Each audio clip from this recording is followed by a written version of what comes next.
Beloved Radio 2 presenter Johnnie Walker and his wife Tiggy are together accepting the reality of his incurable illness after Tiggy revealed her husband has weeks to live.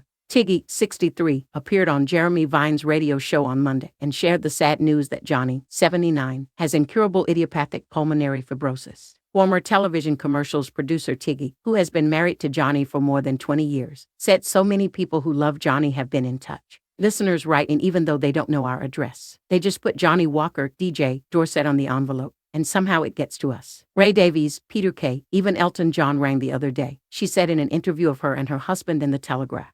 He's a very thoughtful man. I helped him out at the start of his career, gave him a lot of radio play. He wanted me to know he had never forgotten that, Johnnie said of Elton. Johnnie's Sunday show Sounds of the 70 Seconds has been delighting around 2 million listeners a week for nearly 15 years.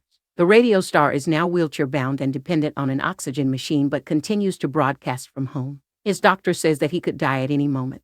He was initially given 2 to 5 years to live, and the 5-year mark is this August. Tomorrow afternoon, Johnnie will make reference to his illness for the first time on his radio show. The song he has chosen to open the show will be Smokey Robinson's Tears of a Clown. But he says it's not for sentimental reasons, more because he just loves the song. The couple moved to Dorset 3 years ago after Tiggy realized the damp in their adored Georgian farmhouse was exacerbating Johnnie's illness. Their new build, single-story home allows Johnnie to easy access to his recording studio whenever he is in the mood to listen to some music. His favorite artists include John Prine, Jackson Browne, and Bruce Springsteen. Tiggy is not a fan of the new home, but Johnnie spends a lot of time in the main room, which has floor-to-ceiling windows and a view of field.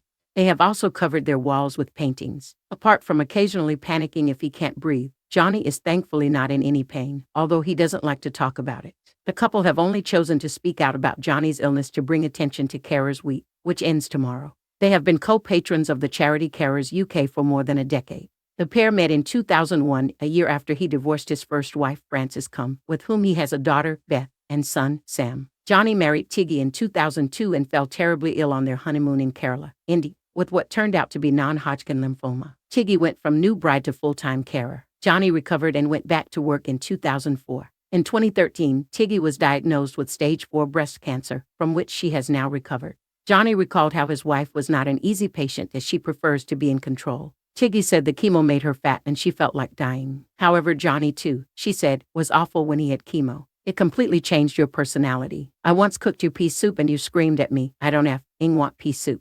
We were not long married. I was terribly insecure and like a terrified rabbit. I was no longer sure who I had married. After you went back to work, I sank into a dreadful depression, she said. Carers UK estimates that more than 10 million people have been or are caring for a loved one, saving the NHS around £162 billion a year.